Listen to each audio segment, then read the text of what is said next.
Bonjour à toutes et à tous, bienvenue pour cette nouvelle vidéo de François-Émile. Pour ceux qui ne sont pas encore abonnés, je vous propose de le faire, puis de cliquer sur la cloche pour être averti quand je sors une nouvelle vidéo. Et si vous me mettez un pouce vers le haut, cela me fera plaisir. Et enfin, si vous postiez un commentaire, cela relancera l'algorithme qui mettra ma vidéo en avant sur YouTube.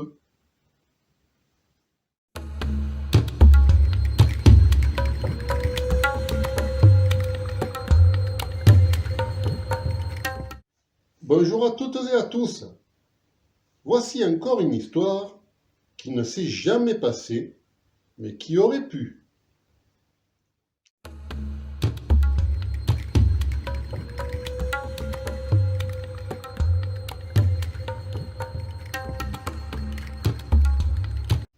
Cela se passe en Russie, dans les années 1870. Alexis Nikov était un fabricant d'armes pour l'armée de l'URSS. Il possédait de grands territoires composés de plaines désertiques comme la taïga et quelques collines. Et il aimait les traverser à bord de sa calèche, tirée par un seul cheval.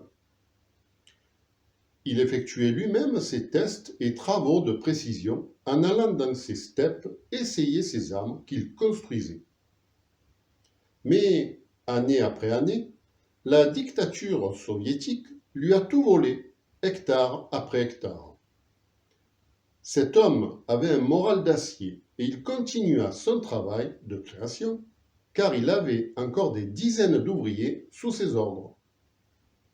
Un jour, dépouillé de pratiquement tout, il a pu garder sa maison et un atelier dans lequel il continua à œuvrer.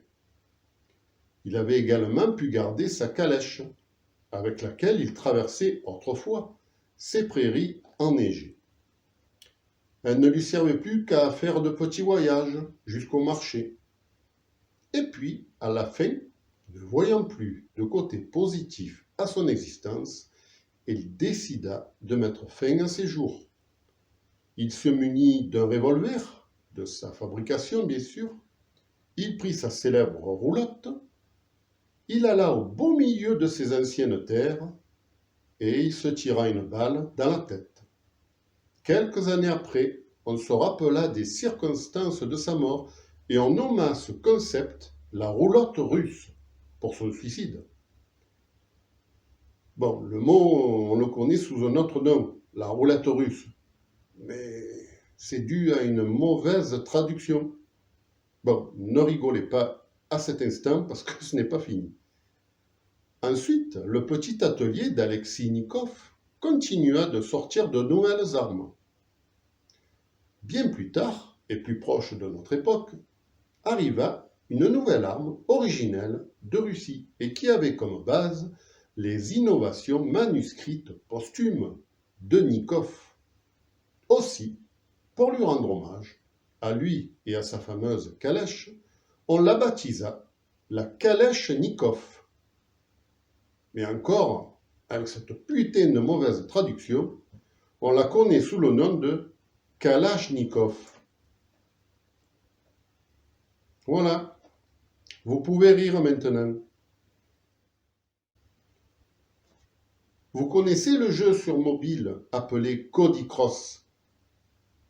J'y jouais tout récemment et je suis tombé sur la définition d'un mot à trouver et avec déjà quelques lettres d'affichées. Le U, le E, le U. Alors la définition est: Elle se lève à l'aube. moi, avec les lettres proposées, j'ai pensé à que. C'est normal, non? Ben, je suis un homme.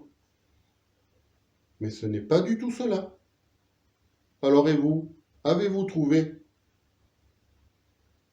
Ben, en fait, c'était lueur au pluriel. Voilà.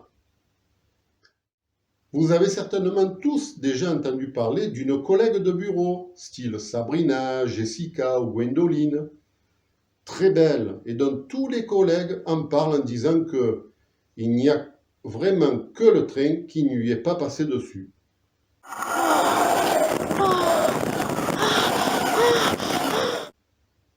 Mais il faut croire que moi, j'étais dans ce train.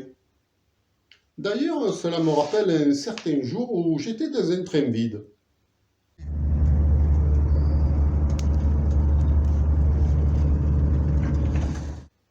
C'était peut-être celui-là qui n'était pas passé sur Sabrina, Jessica ou Gwendoline. Alors, moi je vous demande, qu'est-ce qui crée l'attirance d'un homme vers une femme et l'inverse? D'après vous? Alors,